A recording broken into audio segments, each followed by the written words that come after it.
Hi, this is Dr. Gregory Sadler. I'm a professor of philosophy and the president and founder of an educational consulting company called Reason.io, where we put philosophy into practice. I've studied and taught philosophy for over 20 years, and I find that many people run into difficulties reading classic philosophical texts. Sometimes it's the way things are said or how the text is structured. But the concepts themselves are not always that complicated, and that's where I come in. To help students and lifelong learners, I've been producing longer lecture videos and posting them to YouTube. Many viewers say they find them useful. What you're currently watching is part of a new series of shorter videos, each of them focused on one core concept from an important philosophical text. I hope you find it useful as well. In his discussion of the cosmological ideas in the third part of his Prolegomena to Any Future Metaphysics, Immanuel Kant is going to consider two of them as what he calls dynamical, dynamische, antinomies, and both of these have to do with causality, which is one reason why it's going to be dynamical as opposed to mathematical. And just to review a little bit, each of these contains a thesis, a Satz, and an antithesis, a Gegensatz, a contradictory proposition. And, ideally they both can't be true at the same time. That's the way we look at contradictory propositions. That's actually not going to be the case for these dynamical antinomies. So the first of the dynamic ones is there are in the world causes through freedom as the thesis. And then as the antithesis, there is no freedom, but all is nature. So everything is either caused in a determinism, or there's like little spaces where there's some freedom possible within it. That's one way to interpret it.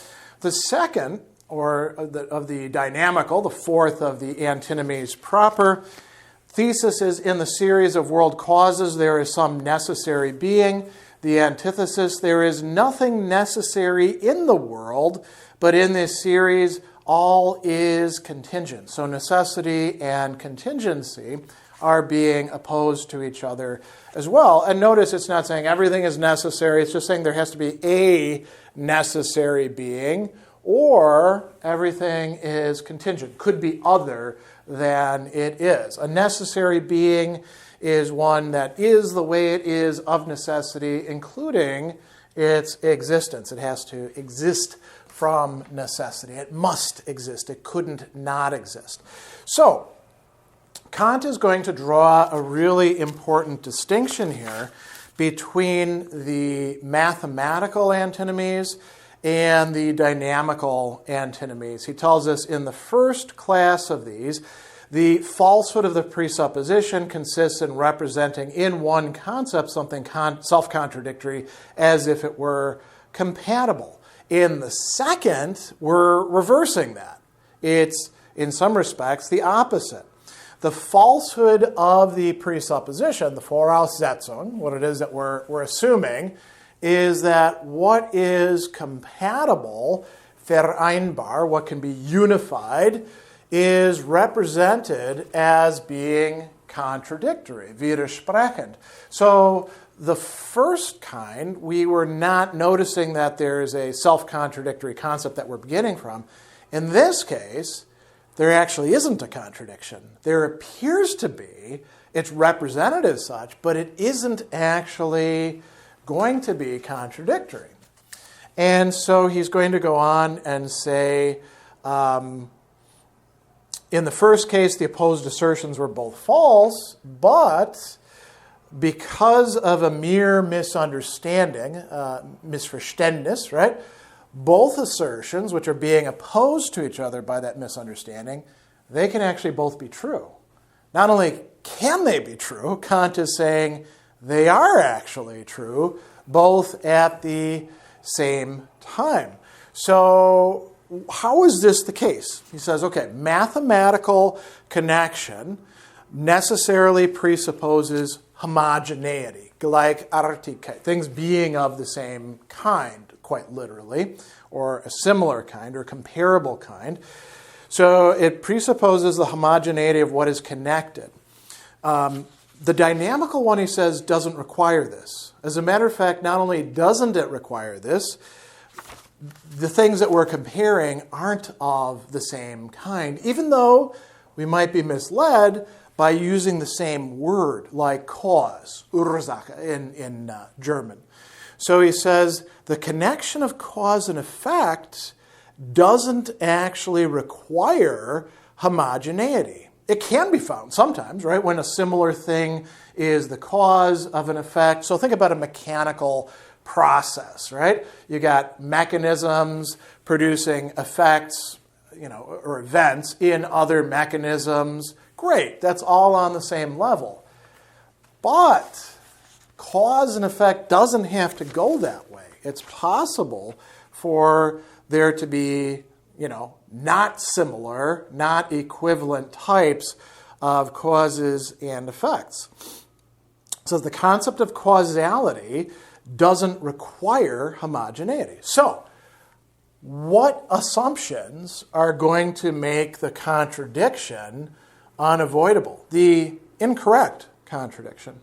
He says, if the objects of the world of sense are taken for things in themselves, if we assume that we're talking about things as they are behind the appearances, when we're actually talking about the realm or world of appearances, and then going further, we take the laws of nature. Laws of nature are ways of understanding causes and effects, right?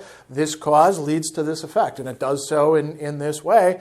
If we take the laws of nature, and remember, nature for Kant includes the phenomenal realm, what it is that we can experience, if we take those laws for the laws of things in themselves.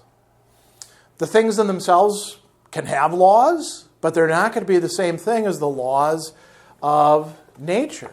So if we make those mistakes, those assumptions, we're going to wind up with these antinomies, thinking that one or the other of them has to be true and the other has to be false, and then trying to use reason to get our way to them, and then being quite upset when we find out that reason can make a case for both of them or make a case against either of them at the same time. So what is our way out of this problem? And I should point out here that Kant is going to devote a lot of discussion to the third antinomy, very, very little, just a summary discussion to the fourth antinomy. And perhaps what we ought to understand here is that the solution to the third is really providing us with almost everything that we need, just a little bit of content missing for the fourth. So the third antinomy, is everything determined, or do we actually have free causes that emerge from freedom within the ordering of things, not things in the world, but things in a broader sense. So he starts out by saying, in appearance, every effect is an event or something that happens in time, right? The effect must, according to the universal law of nature, be preceded by a determination of the causality of its cause, on which the effect follows according to a constant law. Okay, so far so good. So we've got cause. The cause determines the effect. It precedes the effect in time. The effect arises in time. Notice time, right? The phenomenal world. So he goes on and he says, this determination of the cause to causal action must likewise be something that takes place or happens. So the cause must begin to act.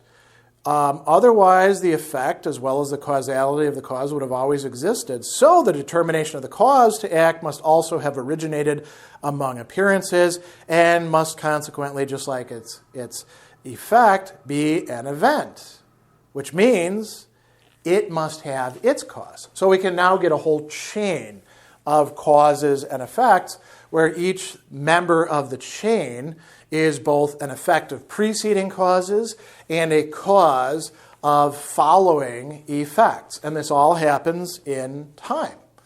So far, so good. I think this is pretty non-controversial. This is often how we represent causes and effects to ourselves. So where's the problem there? Well, it seems like natural necessity must be the condition according to which efficient causes are determined. So where would freedom be? It can't arise anywhere in this long chain of appearances that we call causes and effects, can it? Because if it did, it would violate this necessary law of nature, right? So, this is happening within time. Natural necessity applies to it. Where do we get freedom? Freedom itself, Kant says, is a cause. If freedom is to be a property of certain causes of appearances, it must be a faculty of starting them spontaneously, without the causality of the cause needing to begin, and hence needing no other ground to determine its beginning. And then he says, the cause as to its causality, the cause of freedom, must not stand under time determinations. It doesn't happen within time. It happens outside of that. So it cannot be an appearance, and he says it must be considered a thing in itself. The free cause that causes free choices, actions, determinations, whatever you want to call it, that then get inserted into the phenomenal world of appearances, is happening outside of that as a thing in itself. And so he says, if without contradiction we can think of the beings of understanding as exercising such an influence on appearances, natural necessity will attach to all connections of cause and effect in the sensuous world, but freedom can be granted to the cause, which is not itself an appearance, but the ground or foundation of appearance, right? So, this is going to be quite important, and he's going to talk about a faculty that does this. This connection, he says, is expressed by ought. If you know Kant's moral philosophy, you know exactly where he's going with this. You don't need to go to section 3 of the groundwork of the Metaphysics of Morals, where he's essentially saying similar things to this. He's talking about Vernunft, or reason. Reason determines itself. Reason is a higher faculty than the understanding or sensibility, which are connected with this world of experience and structure it, right? Reason takes us beyond that, and in this case, reason can actually yield us free causes of effects.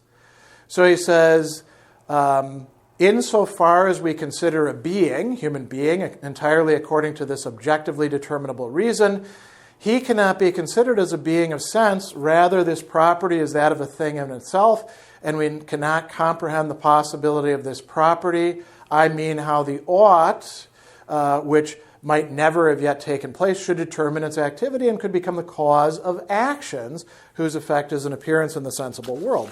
And he's going to say something really interesting here about the freedom. I mean, it sounds like, well, you could push this back further and say, well, you're appealing to this ought, so, reason when it's following the ought is actually being determined by that. So it's not really free now, is it?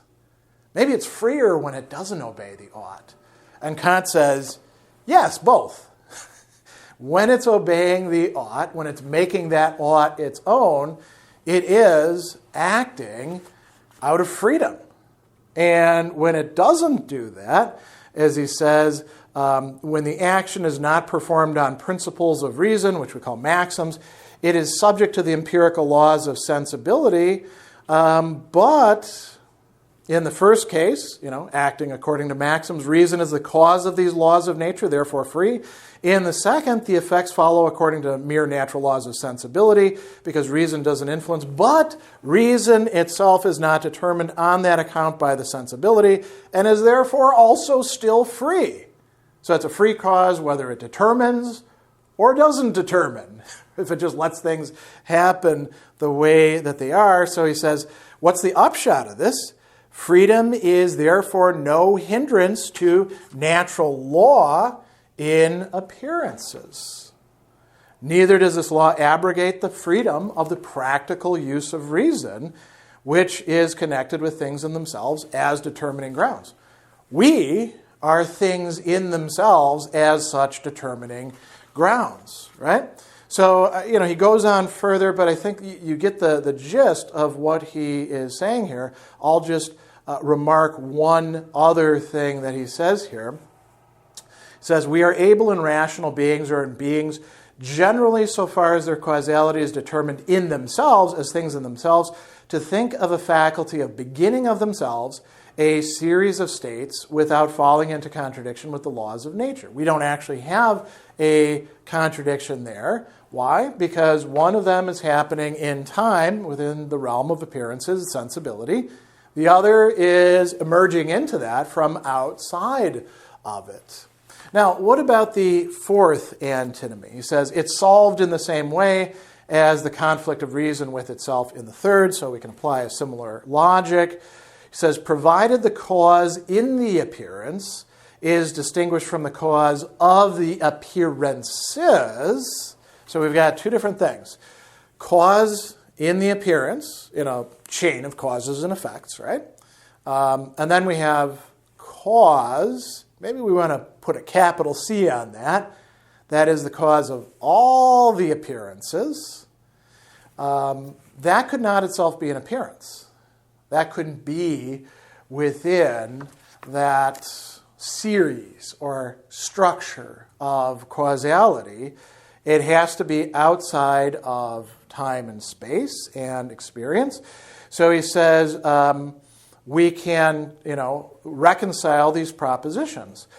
One of these is that there's nowhere in the sensuous world a cause, according to similar laws of causality, whose existence is absolutely necessary.